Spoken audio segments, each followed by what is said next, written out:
I'd like to show you the features of the sound cylinder. It's essentially 5 buttons on top of a cylinder. You press a button, you get a sound. Nothing for you.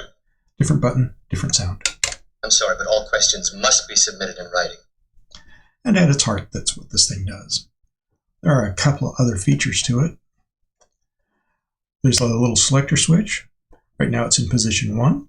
If I move it to position 2, the 5 buttons now play 5 different sounds. And same idea for position 3. That's hot. If you'd like to record your own sounds, there's a little record button here. Press it. Turns red to let you know it's in record mode.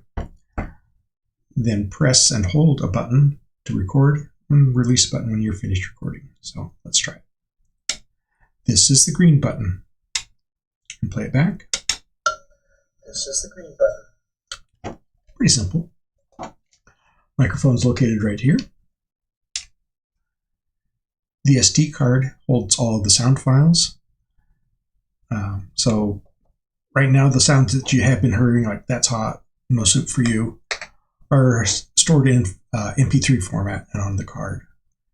If you record something to it, it'll be stored in a RAW format. The card also accepts WAV files.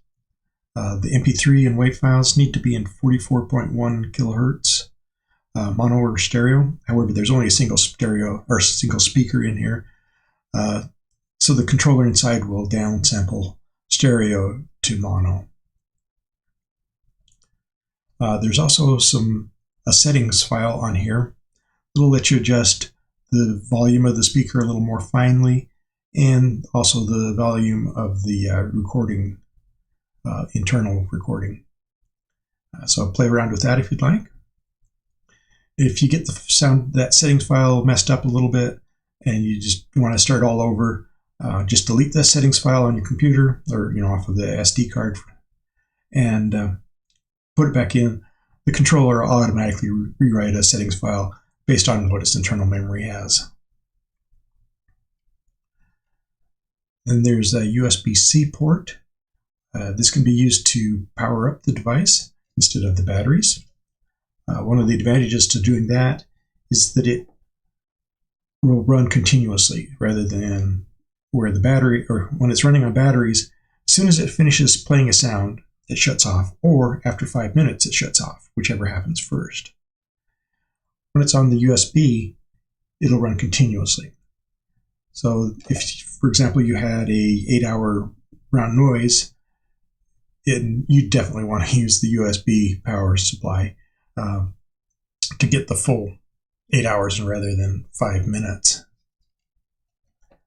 And this can also be used to reprogram the device. So if any updates come out, you'll need to plug in the USB cord in here and into your computer. And if they do come out, I'll create some instructions on how to do the update. On the bottom, and just unscrew the bottom, and here's the batteries. And right next to it is a board for, it's an amplifier board. So, and the amplifier lets you change the volume. So let me take this little jumper off all the way, and that'll be as quiet as it gets. That's hot. And if I put the jumper on the pegs farthest from the batteries, that's hot. Quite a bit louder. Put it back. I just don't think I can get a decent picture on this camera, so I just have to take a look at it when you open it up, and hopefully it makes sense to you then.